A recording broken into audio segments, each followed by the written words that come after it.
malheureusement, encore une fois, malgré une entame de match qui est à peu près cohérente, et où au début, justement, on arrive à mettre des paniers et trouver des situations qui laissent un peu la pression sur l'équipe de Cholet. Malheureusement, quand on a les possibilités, avec des balles gagnées, à tuer un petit peu plus le match, peut-être en avançant par des contre-attaques, on se fait intercepter. Et puis le deuxième quart-temps, bien évidemment, c'est ce qui met tout en l'air. Parce qu'après, sur la deuxième mi-temps, dans l'engagement, dans le scoring et dans le score de la deuxième mi-temps, c'est plutôt cohérent. Malheureusement, on ne peut pas. Encore une fois, le deuxième quart-temps me fait penser au quatrième quart-temps de Dijon, où quand il faut envoyer du bois, stopper l'adversaire, être un peu plus dur, contrôler un petit peu mieux, on n'y arrive pas.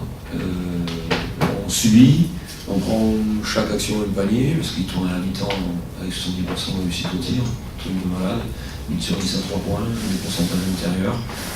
Chaque gars qui a eu la balle en main a pratiquement fini un tir réussi. Ça pénètre, ça va jusqu'au bout, et il faut crier en permanence sur le banc, avancer, fermer, voilà, et ça nous détruit tout notre jeu, encore une fois. Donc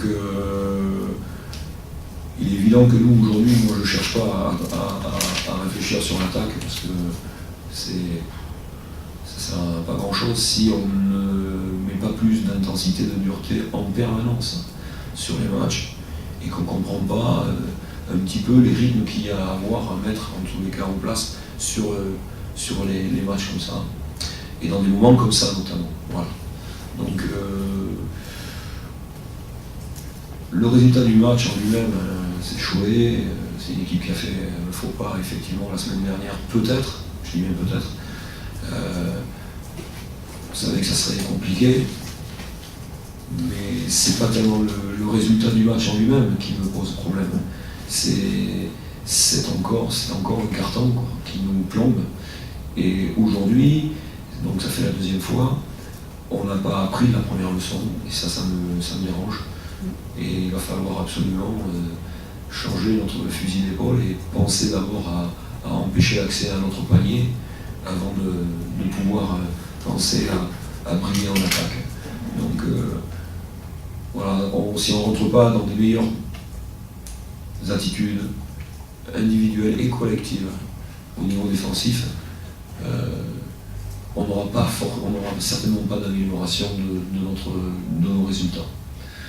Voilà, c'est dommage, parce que je trouvais que les derniers matchs qu'on avait faits, il y avait encore des symptômes de ça, mais en tous les cas c'était des oppositions plutôt consistantes, et on avait été dans les matchs plutôt.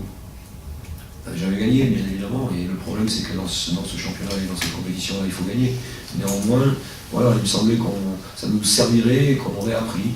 Ben, la preuve en est que non, on n'a pas appris, puisque le match de Dijon, c'est pas très très loin. Et on fait un deuxième carton qui est exactement le même, avec des profils de jeu un petit peu différents, mais qui est quand même pas mal proche. Donc voilà, si on ne se met pas à défendre, on n'aura rien. On ne méritera rien et on n'aura rien. Donc voilà, on verra l'attaque après, mais il va falloir qu'on mette le barbelé et qu'on se sacrifie, qu'on ait la capacité à se sacrifier, ce qu'on ne fait pas tout.